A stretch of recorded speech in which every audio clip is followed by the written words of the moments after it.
Welcome to TVI Tips from Amanda.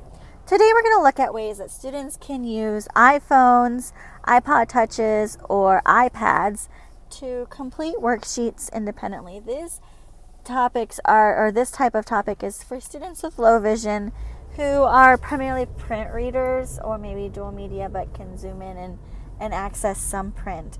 So we're not talking about Braille necessarily in this assignment. What we see on our screen here is my son's second grade spelling work from last night. I've already taken a picture because I had some technology snafus, but here we go. So I've taken a picture. Once you have a picture of the assignment, and it doesn't have to be the best quality picture, it just needs to be a picture that's clear, you press the edit button in the top right of your screen, and you'll see at the bottom right a circle with 3 little dots. That's where you can touch and get to the markup. We'll select markup and we'll zoom in to see how we're going to answer our next question. We have firm, solid, and hard. So I'm going to select my pen. I like black because I think it's easier for me to see, but you can change the color if you want to. Clicking on the little circle that it's black because that's the color I've chosen. If you have blue, it will turn into a blue circle. So once you do that, you can write your word hard. You could also use a stylus so that the handwriting maybe is a little bit better or neater, or you can use just your finger. Once you've completed that one, you can move on to other questions by pinching and zooming and moving around your screen. You see here, if you only use one finger, it starts to write. So you do have the undo button, which is kind of hard to see. It's a blue circle with a blue arrow pointing to the left and like a U. That's a turned U shape on there. So you would use the 2-finger pinch, zoom, move around the screen.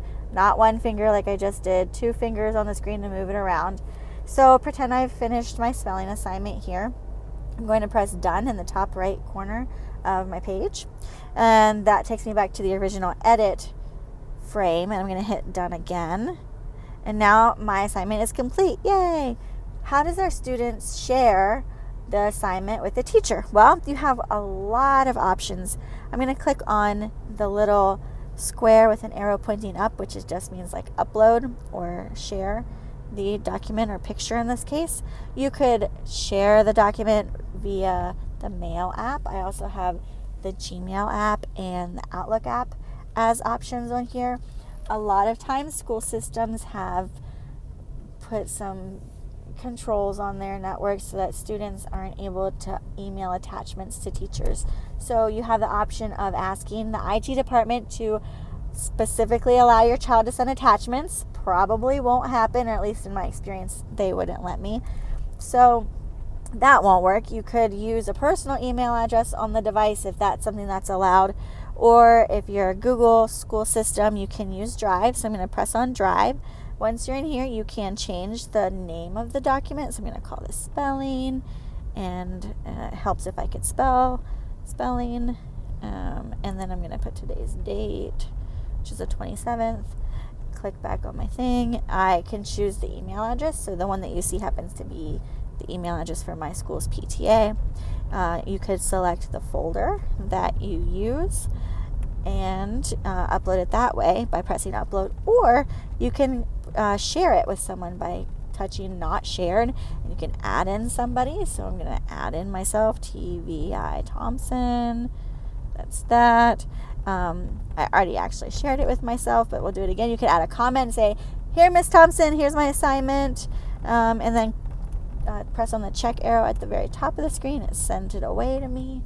You could do that. When you're done, you just click back on your screen, hit cancel, and move on. If Drive doesn't work and the email capabilities don't work, you could also use other apps. You can put it in Notability, and as a PDF, you can put it in iBooks. You could save it to other different things that you've got going on. Class Dojo, I don't know, that might be functional in some ways. I'm sure you could even put it into Seesaw if you're a school system that uses Seesaw. finally, if none of those things work, or sometimes you just want a paper copy of the work that you've completed, instead of sending it to Drive and then printing it, you can just print straight from your phone. If you have air printing in your school system, or if you have a Gmail enabled printer somewhere that the student could use, you can just hit print, select your printer. I don't know if it's going to pick my printer up from here. Probably too far away because I'm not connected to the Wi-Fi at my house right now, but you could print it there and do that as well. So, oh, and I also forgot, you could airdrop it if the teacher has an iPad or the teacher has an iPhone. He or she could just come near the student and they could airdrop it immediately, right away, no fuss. So you have a lot of different options for how you can work on worksheets just using the photos and the camera app without having to download anything else that's pricey. If you have any questions, let me know. I'm happy to help. Thank you very much.